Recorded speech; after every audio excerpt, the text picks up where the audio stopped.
Good afternoon, everyone. I am again Dr. Vishwanath Rana from the Department of English, RCU Government PG College, Uttarkashi.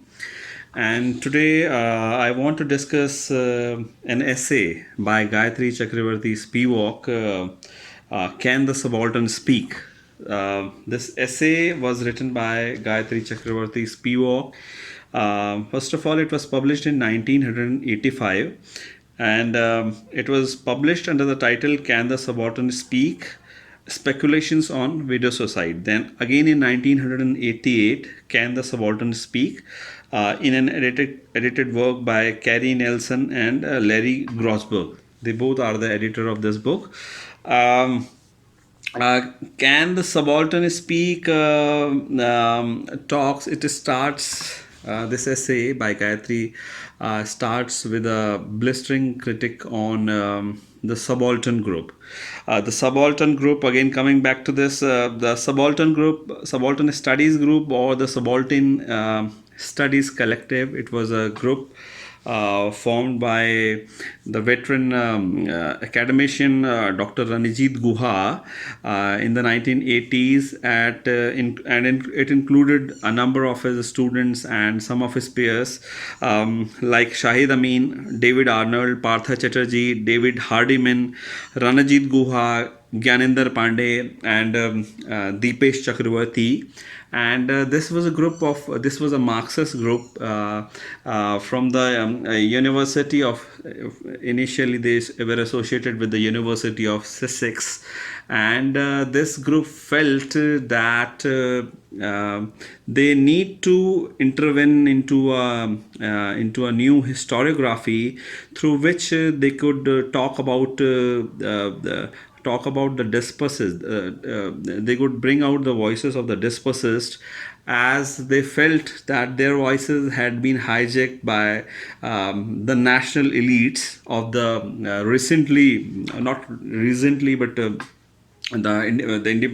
the nations that became independent from the colonial yoke, and by the colonials as well as the national elites who have hijacked their voices. So they felt they would be writing a new type of history in which there will be voices from the margins.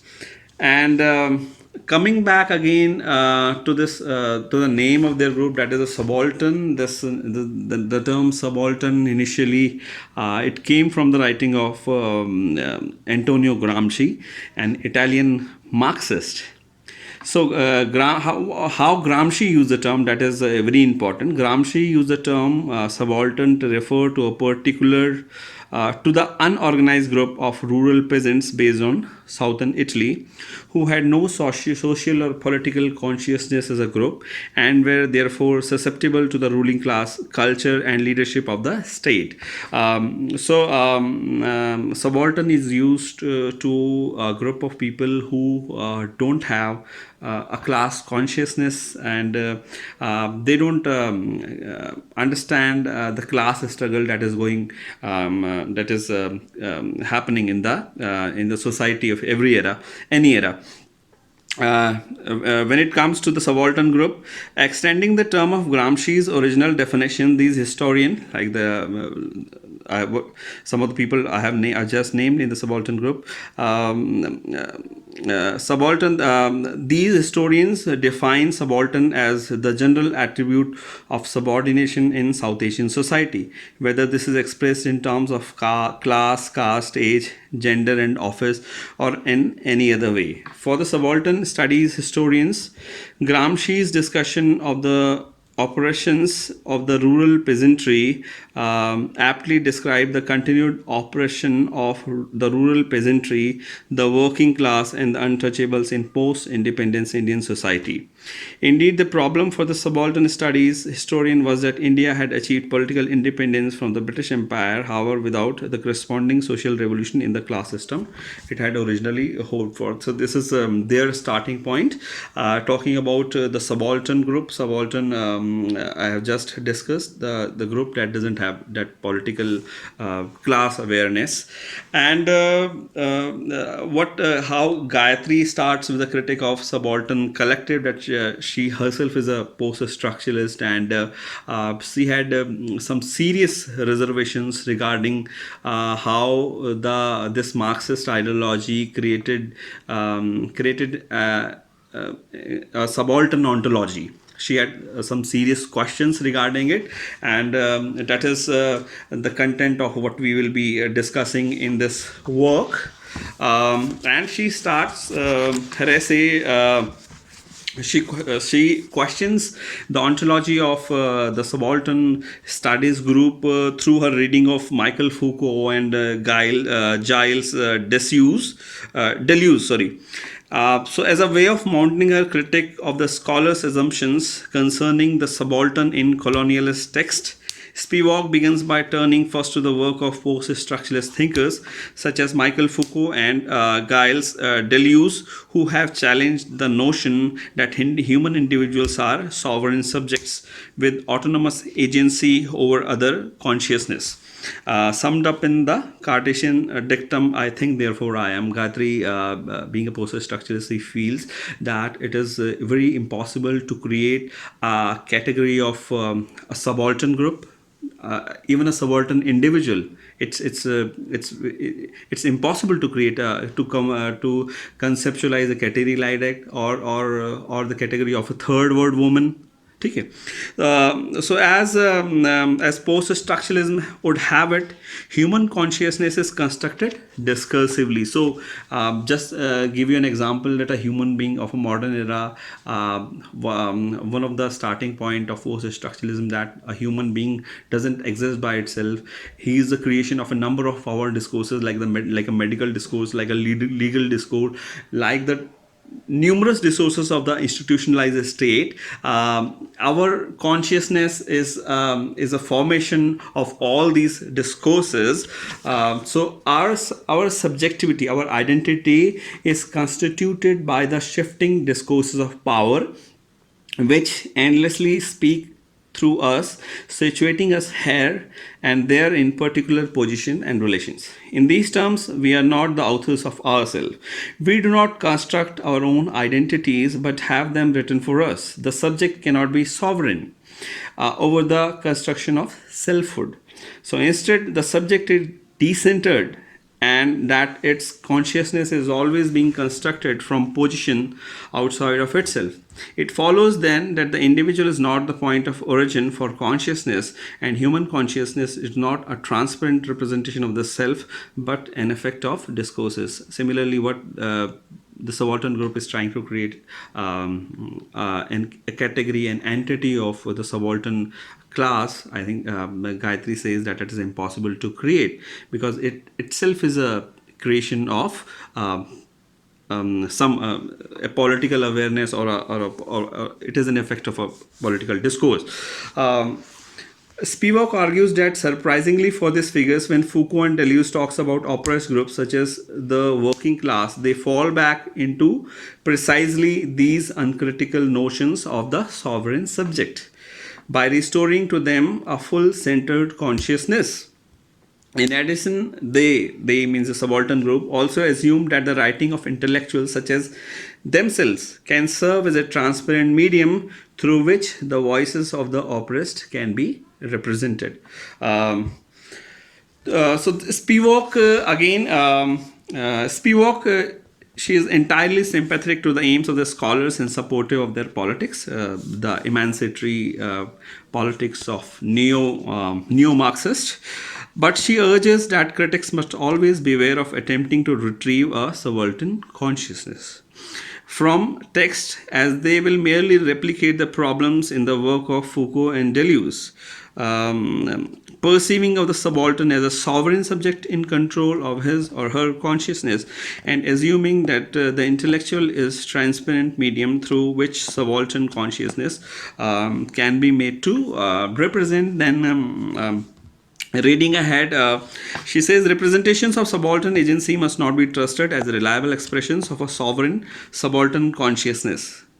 Here she again, like the third world woman, that is the very important section of this part, when she talks about how the role of the category of third world woman, how when we create such a category, again we would be falling into the traps of where the subaltern group has faltered. Talking about the category of third world women, there is another essay by Chandra Talpade Mohanty, and in her book Under Western Eyes, Feminist Scholarship and Colonial Discourses, she has elaborately discussed that how the category of third world woman is not viable, and how it is a creation of a number of political discourses that suited the first class, first world woman, feminist. She writes, for a variety of reasons, third world nations remain subservient to the West at the level of economic wealth, scientific development, and technological resources.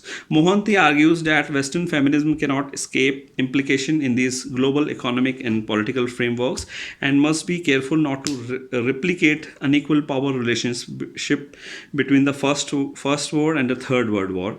Yet Western feminism is in danger of doing this in its analysis of the third world woman. To retrieve the unruly voice of the subaltern subject from the colonial archives is to risk complexity in an essentialist, specifically Western model of center subjectivity, just like a number of this emancipatory activism ideologies, they tend to create these essentialistic identities like the subaltern group or the third world woman. This is what Gayatri is vehemently against. These problems, she says, these problems, the creation of these essentialist categories, are further compounded by the issue of gender, because representations of subaltern agency tend to prioritize men. This is one of her the argument regarding the creation of subaltern category by this group. She says, as object of colonialist historiography and as subject of insurgency, the ideological construction of gender keeps the male dominant. So subaltern group has been famously has written about a number of insurgent movements led by the tribal population, led by the poor farmers and peasants. And she says that in those narratives, the woman is generally silent. And they don't speak about, and no one has the capacity of speaking to become her voice. She raises a question: can the subaltern as female, confined in the shadows of colonial history and representation, ever be heard to speak? The answer, it seems, is no. So long as intellectuals go searching for an originary, sovereign, and concrete female consciousness which can be discovered and readily represented with recourse to questionable assumptions concerning subjectivity. There is no question of creating a subjectivity of a dispossessed, of a colonized woman. Coming back to this essay, Robert Young, one of the post-colonial expert, put it in his reading of the essay: the problem which Spivak identifies is not that the woman cannot speak as such, that no records of the subject consciousness of woman exist, but that she is assigned no position of enunciation. Everyone else who speaks for her, so that she is rewritten continuously as the object of patriarchy or of imperialism. She is always being written and recourse to a form of representation which is incapable of bearing adequate witness to her subject position. Spivak writes, any attempts to retrieve her voice will disfigure her speech. So she concludes, intellectual must instead critique those discourses which claim to rescue the authentic voices of subaltern as female from their mute condition, and addresses their complicity in the production of subalternity. So that is what the intellectuals must do, that they must question the people who come out with such emancipatory proposition regarding the third world and regarding the subaltern class.